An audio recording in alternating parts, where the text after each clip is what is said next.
Effectivement, le club a pris la décision de déserter les locaux du Stade Amanchèse dès la fin de la saison. Tout simplement parce qu'aujourd'hui, on ne nous laisse pas la maîtrise de ces locaux, on ne nous laisse pas la maîtrise du stade. Et sans cette maîtrise, le club ne peut pas se pérenniser, ce n'est pas possible. Alors nous, on n'accuse personne d'avoir menti. On dit simplement que lorsque on nous a rapporté l'entretien à la Ligue nous a rappelé derrière pour nous dire que ce qui avait été échangé ne correspondait pas tout à fait à ce qui a été rapporté dans la presse.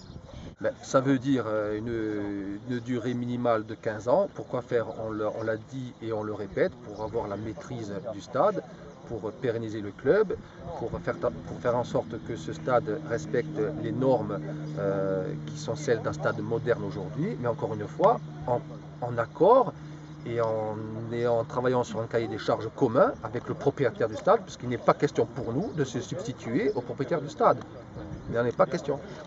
Ben, de toute façon, on nous y oblige un peu, puisque aujourd'hui on nous dit qu'une partie des services des sports de la CAB occupera les locaux. Donc on pensait bien que pour gérer un club de Ligue 1, que ce soit au niveau administratif, commercial, comptable, il nous faut des bureaux, il nous faut de l'espace, il nous faudra recruter des salariés, qu'on ne peut pas faire en sorte que nos locaux soient divisés au niveau de l'espace. Ce n'est pas possible.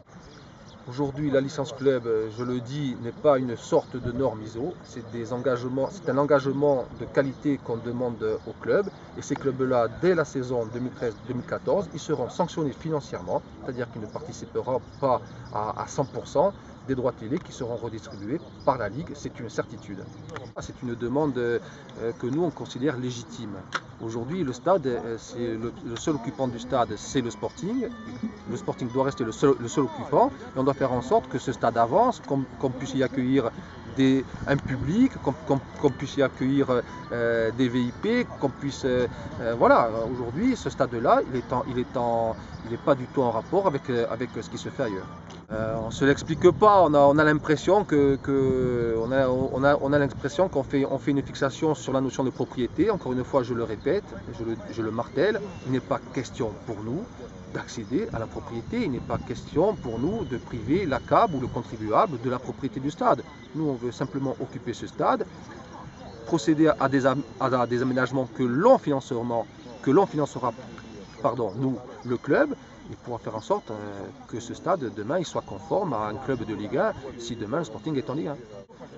Très sincèrement, je ne sais pas, parce qu'on ne peut pas dire en fait, en plus qu'on a un mauvais relationnel avec la CAB. Je veux dire, aujourd'hui, on a l'impression qu'il y a une incompréhension, qu'il y a des choses qui ne sont pas prises en compte, et surtout qu'à la CAB, on n'a pas pris conscience des enjeux d'un stade dans le football professionnel aujourd'hui. Le stade, pour un club de football professionnel aujourd'hui, c'est son outil de travail, c'est son outil premier, c'est ce qui va générer des recettes supplémentaires. Aujourd'hui, on ne peut pas se passer, un club ne peut pas se passer d'avoir la maîtrise du stade, ce n'est pas possible. En tenant compte, je le répète, d'un cahier des charges commun entre le propriétaire du stade et l'occupant, le club.